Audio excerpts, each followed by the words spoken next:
So I got quite a few requests on accessories that I use and some of the equipment that I use with the Tavor. So on this episode of What the hell is hanging off of that chopper? we'll go ahead and address those. Let's get into it.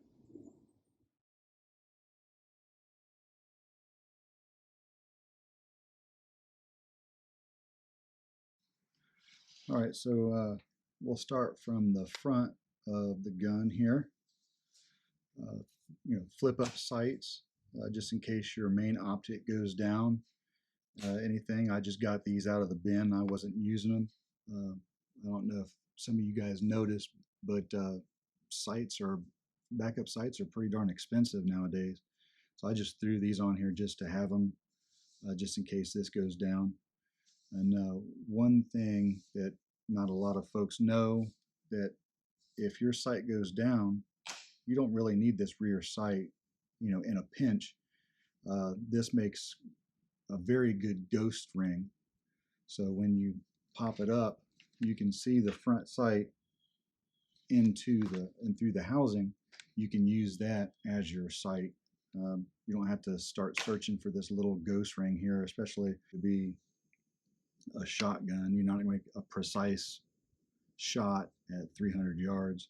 This will do you. This will get you out of a scrape.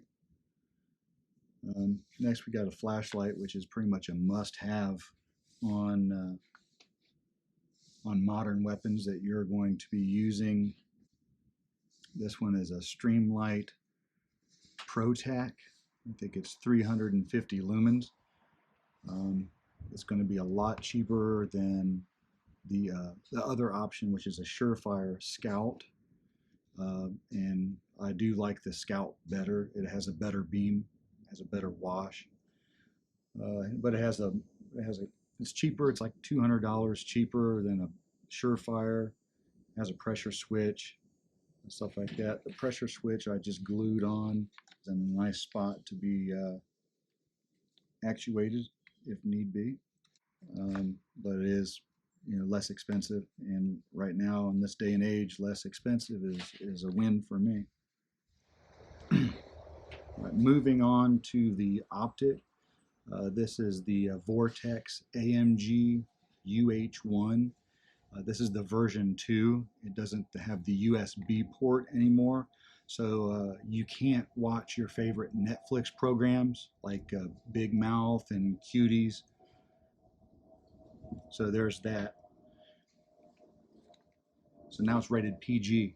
One good thing about the AMG UH-1 is the reticle. It is really good for a shotgun. It's the dot and donut style, but this has a triangle at the bottom, so you can get different distances for what your application is. So you can sight it out depending on the ammo, of course. You can sight it in with that distance for slugs and have a precise aiming point, and also up close if perhaps you had to I can't say headshot because that would imply that you're shooting somebody's head. I will say a smaller target up close that you want to put a slug in. Maybe there is a hostage taken, somebody's peeking behind a significant piece of cover. You can do that as well up close with the top of the triangle. So now you have at least 3. You have the circle, which will be your shotgun spread, your buckshot. You have the precise aiming point for distance, and you'll also have a close-in sight for to help offset the mechanical offset that you have with the gun, the height over bore. So the reticle is very nice. One thing I would like to add about this that I discovered is there's settings kind of like the EOTech where you can program it to turn off at a certain amount of time. Make sure that you set it to where it'll go off. I think it's the lowest setting, because even if it's turned off, I've had two of these that I've on two shotguns. Uh, I've had it deplete the battery without it even being on. Now that could be user error. Maybe I hit the night vision thing. It could be on me, but that's something to be aware of and to think about when you're using this and you're turning it off. I would love to see them have a shake awake like the Hollow Sun, because it's very nice to have a reticle on when you need it instead of having to hit it on. But I will take that hit because of how nice the reticle is on this. All right, so on to Velcro. Velcro is just 3M industrial strength Velcro that you get at like either Home Depot or Lowe's. You just slap that on and you get your favorite shotgun card. You have a few options here. This one is an HSGI shotgun card. It is plastic and it holds your shells as such. Has a pretty good grasp on them. They're pretty slick to get in and out. So I highly suggest using the plastic ones at least for practice, because you can get them in and out and you're not sitting there fiddle-fudding around with it all day. Whereas your S-Tac here holds them in really, really tight, unless you wear them out with use, but it holds them in there really good and tight. So if you're rolling around the ground and dipping in the mud, these won't fall out.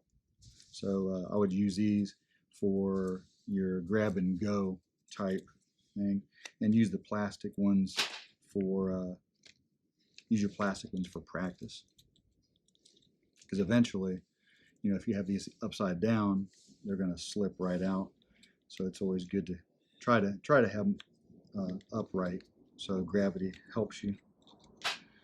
This one's the Elite. This one, I took one of those trashy Tac Star side saddles, the ones that screw through the frame in the shotgun and clamp it so that it's basically unusable. So I just took that apart and I put Velcro on it, and then now it's a real heavy-duty side saddle. So I can use that for practice. I can throw that off, put another one on. These go really well into like your magazine pouches. So you have this, and now you can have that in there. Yank this out and put it on the firearm, and you're ready to go again.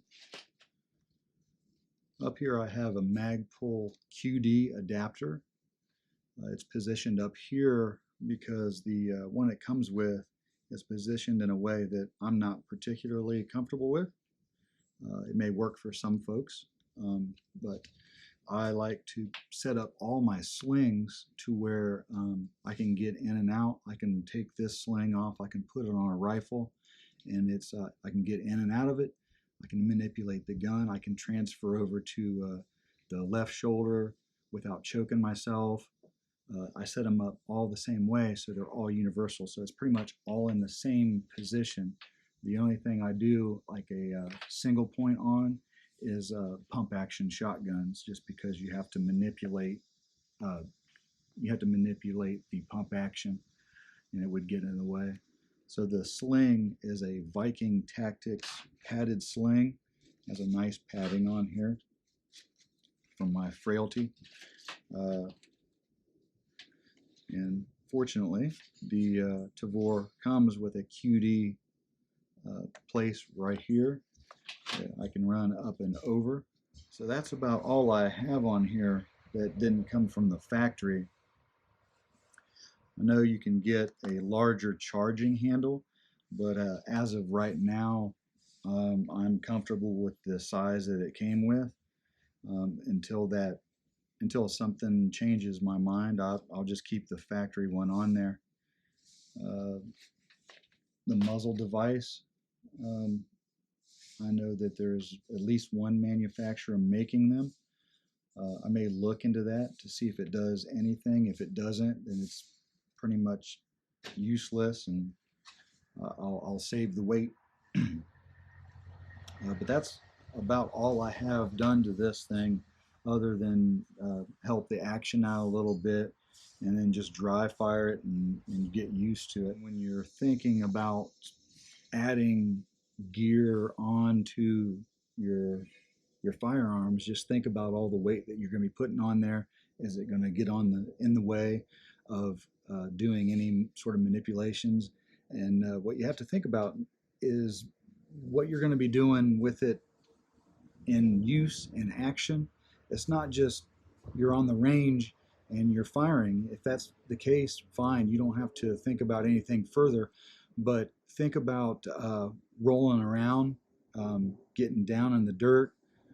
Is this thing going to catch on the door? Do I have so much junk on it that it's going to catch through a door, a window? Do I have to fire this thing out of my vehicle? Things like that. And how can I keep this thing streamlined so I'm not carrying a whole bunch of extra weight? Because the weight that you want to carry is hopefully ammunition and life-saving supplies. But that's just something to think about when you're adding or subtracting anything off your weapons. On to some of the ammo carriers that I've had good luck with. This one especially is the Gunner Solutions Easy 8. You're able to carry 8 rounds here, and an easy way to get out the 2 for load 2. You can grab 4, but I'm not as practiced with that. Somebody that's better practiced at the quad load could actually probably benefit from this. It's weird, there's a lip here that actually flips it into your hand for the quad load. The lip helps it from, if you're running around jostling this thing, it doesn't come out because of the tension in the lip. So it's designed for running around. It has 2 tighteners here. So if your ammo, the particular ammo that you have, is a little bit longer or a little bit shorter, you can slide these in and out and accommodate for that size difference. And that way you have a smooth extraction for your ammo. Pretty slick. You have different attachments. This particular one is for the molly. So it just slides up the molly and has locking things. I believe it's Blade Tech that makes the locks here. But they slide down and just clips right in, and pretty darn secure. I was afraid that if you had like a Blade Tech or Safari Land adapter, that it would put it out too much from the body, and I don't want to get any further away from my body with this thing. This is already I wish they made a slimmer design that would actually hug your waistline a little bit more. The more stuff that you have on your belt, you're going through doorways, makes it a little difficult to sneak through a doorway when you're clanging and banging around.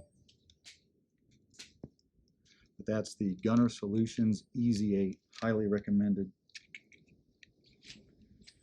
Any sort of mag pouch will accommodate any of your side saddles here.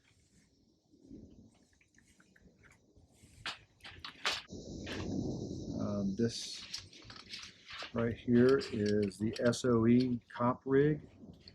I believe they make another one that has an extra row of the pouches here, but this is the only one that I could get available because they're so popular. This will actually hold a bunch of junk, or an actual box of shells.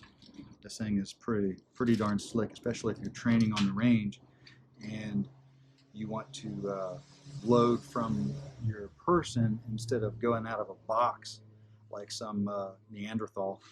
This will actually help you get reps in loading your gun instead of loading out of the box.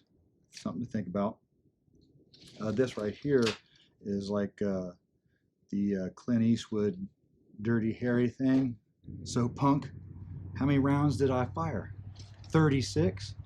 Oh, you probably think I'm empty. Guess again, you monkey. Bam!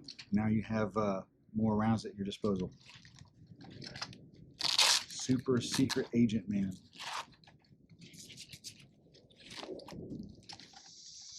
So thank you very much for all of the kind words in the comment sections through these past few videos. I'm going to be putting out some skills for the Tavor TS12, skills useful in adverse conditions. Everybody seems to be liking the Tavor content, so keep on the lookout for that, and we'll see you next time.